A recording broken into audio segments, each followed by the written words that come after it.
did he have that we don't have? How come? This is what I will try to elaborate.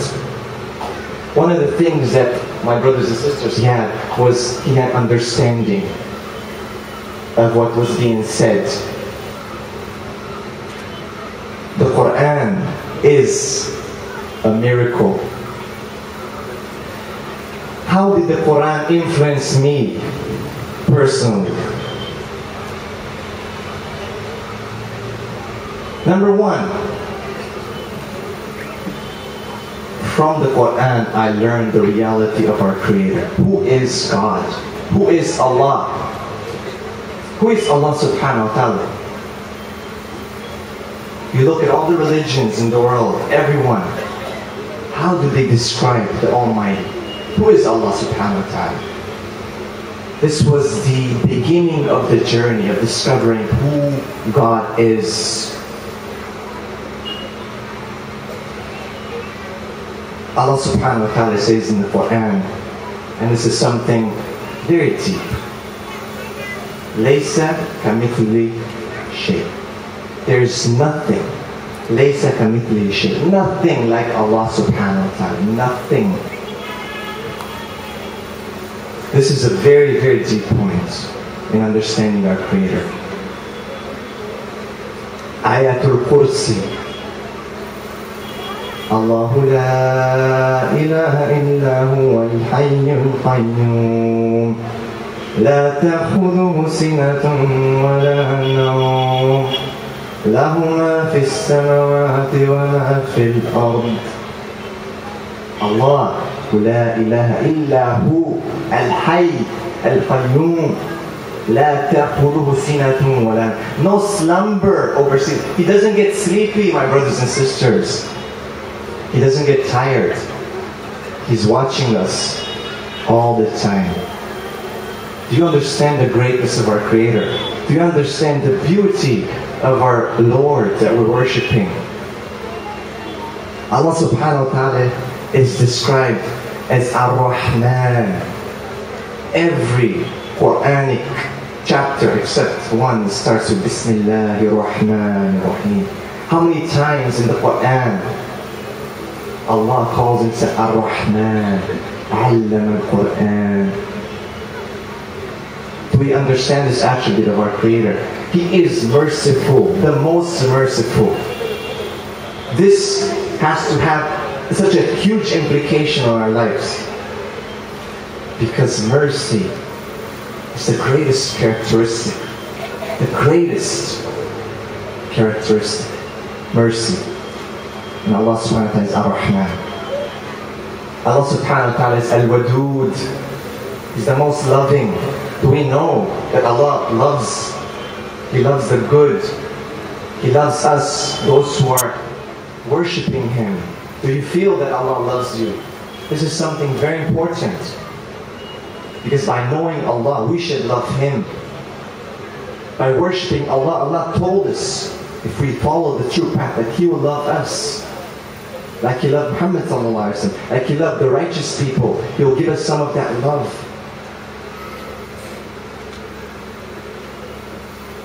Love, fear, and hope. These are three main feelings that you can get from the Quran. The beauty of love. The beauty of hope, hoping for Allah's mercy, for His rewards. How many ayats in the Quran Allah is reassuring us that He will forgive us if we make tawbah to Him. He will forgive us. He guarantees it. If we make sincere tawbah, He will forgive us. How many times do we feel that in our hearts? That content, of hope. And then of course, you need fear. You need fear. It is an extreme for people such as, for example, different religions who just claim that Allah is only love. But that is a weakness. It cannot be only love. There's fear. A believer has to have taqwa of Allah subhanahu wa ta'ala. This is the balance of Allah subhanahu wa ta'ala in the Quran. The beauty of Allah subhanahu wa ta'ala in the Quran. This is what the Quran teaches. So fine. So now we know who Allah subhanahu wa ta'ala is.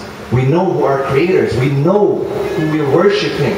We have to know who we're worshiping. How can you love someone you don't know? How can you worship someone you have no clue who it is? How? Can you? You cannot. If we know Allah subhanahu wa ta'ala, this will lead us to being spiritual, to have the tazkiyah of the nafs, tazkiyah to nafs.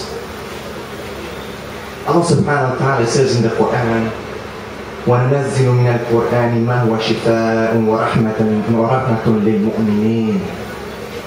Do not reveal from the Quran except that it's a shifa, it's a healing and a mercy. The Quran is a healing and a mercy to the mu'mineen. Can you imagine that the Quran is a healing? How many times have you listened to the Quran and maybe you had some problems, maybe you didn't feel good, and all of a sudden you hear an ayat that it gives you the shivers and it calms your heart and it makes you submit and it removes all the pain from your heart. The beauty of the Quran being recited. Maybe you don't even understand it, subhanAllah, but you recognize that it is the word of your Creator. It soothes your heart.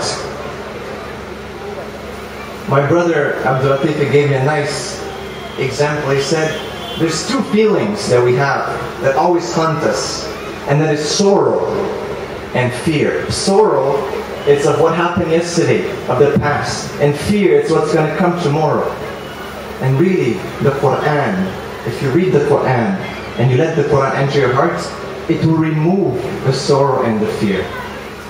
And I'd like to thank Abdul Latif for that point there. It's just very, very deep. But really, think about it. When you listen, does it not remove that problem from your heart? That, you just feel good. SubhanAllah. This is spirituality. This is when your heart opens, you're good, you're spiritual. Tazkiyah to nafs, your purification of the heart. Some scholars said, and I really like this, but they said, if you want to speak to Allah subhanahu wa ta'ala, you should make dua to Him. You should invoke Allah, dua. And the Prophet ﷺ said, Ad-dua huwa al-ibadah. The dua is the essence of ibadah, of worship. Because why? Sometimes when you pray, you might not understand what you're saying.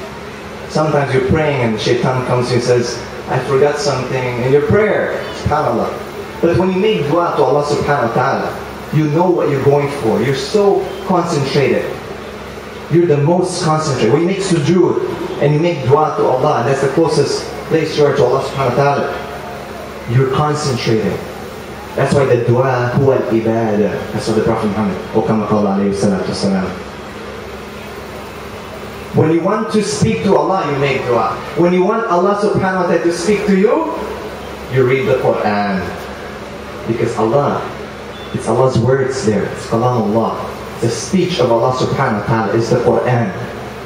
You want to speak to Allah? Make dua. You want Allah to speak to you? Read the Quran. A beautiful, beautiful and deep thing.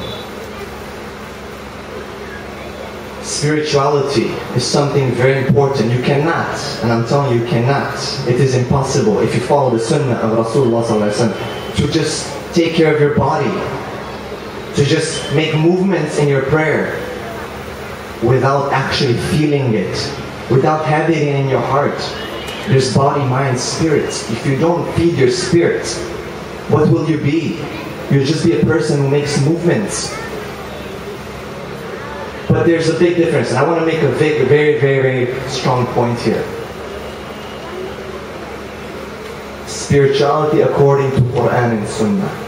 If you know who is Allah, if you understand who your Creator is, His attributes, His asma wa sifat, you will love Him so much, you'll be the most spiritual person. With all due respect to all the other sects and different people, you do not need anything outside of the sunnah of Rasulullah ﷺ. Have you attempted the spirituality of His sunnah? Have you attempted to pray Qiyamul Layl? How more spiritual can you get than waking up at night? And one brother, he was saying, you know, I don't know what the fire number is here when you call the firefighters. I think Abu Dhabi is 999 and Canada is 911. But he said 222. 2 rakats at 2 o'clock in the morning with 2 tears for Allah subhanahu wa ta'ala. 2 rakat at 2 o'clock in the morning with 2 tears for Allah. How more spiritual do you want to get? Do you need to jump around and dance to be spiritual? How more spiritual can you get than praying Qiyamul Layl? How more spiritual can you get than fasting? The Siyam, the Sunnah of the Siyam.